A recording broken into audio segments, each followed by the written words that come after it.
ഞാനെപ്പോഴും ഈ ഹോട്ടൽ അല്ലെങ്കിൽ റെസ്റ്റോറൻറ്റിലൊക്കെ ഫുഡ് കഴിക്കാൻ പോകുമ്പോൾ ശ്രദ്ധിക്കുന്ന ഒരു കാര്യമാണ് അവിടെ ഹാൻഡ് വാഷ് വെച്ചിട്ടുണ്ടാവും. അവിടുത്തെ ഹാൻഡ് വാഷിൽ ബോട്ടിൽ ഇത്ര മാത്രമേ ഹാൻഡ് വാഷ് ഉണ്ടാവും, ബാക്കി ഫുള്ള് വെള്ളമായിരിക്കും. അപ്പോൾ നമ്മളിപ്പോൾ ഫുഡ് കഴിച്ച് കഴിഞ്ഞാൽ നമ്മളെ കയ്യിൽ ആ ഫുഡിൻ്റെ സ്മെല്ലുണ്ടാവും. അതല്ലെങ്കിൽ ഭയങ്കര ഓയിലൊക്കെ ഉണ്ടെങ്കിൽ നമുക്ക് എന്ത് ചെയ്യണം, ഹാൻഡ് വാഷ് ഉപയോഗിച്ചിട്ട് പ്രോപ്പറായിട്ട് കഴിക്കാൻ മാത്രമേ അത് പോകുള്ളൂ.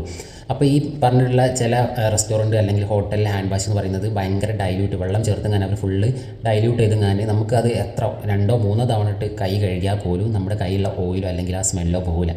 അപ്പോൾ ഞാൻ ചിന്തിക്കുന്ന ഒരു കാര്യം, നമ്മളിപ്പോൾ ഒരു റെസ്റ്റോറൻറ്റ് അല്ലെങ്കിൽ ഹോട്ടൽ എത്രത്തോളം കസ്റ്റമേഴ്സ് വരും, അവരൊരു ദിവസം എത്ര രൂപ ഉണ്ടാക്കുന്നുണ്ടാവും, എന്നിട്ട് പ്രോപ്പറായിട്ട് ഒരു 50 രൂപേൻ്റെ അല്ലെങ്കിൽ ഒരു 100 രൂപേൻ്റെ ഒരു ഹാൻഡ് വാഷ് വെക്കാൻ വേണ്ടിയിട്ട് അവരെ കൊണ്ട് പറ്റുന്നില്ലേ? കുറച്ച് ഹാൻഡ് വാഷ് എടുത്ത് ബാക്കി മൊത്തം വെള്ളം ചേർത്ത് ഇങ്ങനെ ഒരു ബോട്ടിൽ വെച്ചുകൊണ്ട് യാതൊരു കാര്യമില്ല.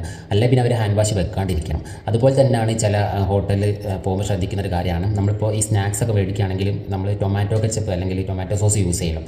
അതും ഈ പറഞ്ഞ പോലെ തന്നെ ചെയ്ത് വെച്ചിട്ടുണ്ടാവും. നമ്മൾ ടൊമാറ്റോ സോസ് എന്തിനാണ് യൂസ് ചെയ്യുന്നത്? നമ്മളിപ്പോൾ ഏതെങ്കിലും ഒരു സ്നാക്സിൽ കുത്തി തിന്നുമ്പോൾ ആ ഒരു ഫീൽ കിട്ടാൻ വേണ്ടിയിട്ട് അല്ലെങ്കിൽ ആ ഒരു ടേസ്റ്റ് കിട്ടാൻ വേണ്ടിയിട്ട്. ചിലതുണ്ടാവും പച്ച വെള്ളം പോലെ. അപ്പോൾ ഇത്രയും കസ്റ്റമേഴ്സ് വരുന്ന അല്ലെങ്കിൽ ഇത്രയും ലാഭം കിട്ടുന്ന ഒരു ബിസിനസ്സിൽ അവർക്ക് പ്രോപ്പറായിട്ട് ഹാൻഡ് വാഷോ അല്ലെങ്കിൽ പ്രോപ്പറായിട്ടുള്ള ഒരു ടൊമാറ്റോ സോസ് ഒന്നും വെക്കാൻ പറ്റുന്നില്ല എന്നാണ് ഞാൻ ആലോചിക്കുന്നത്. അപ്പോൾ നിങ്ങൾക്കും ഇങ്ങനത്തെ എക്സ്പീരിയൻസ് ഉണ്ടായിട്ടുണ്ടോ? ഉണ്ടായിട്ടുണ്ടെങ്കിൽ കമൻറ്റ് ബിലോ.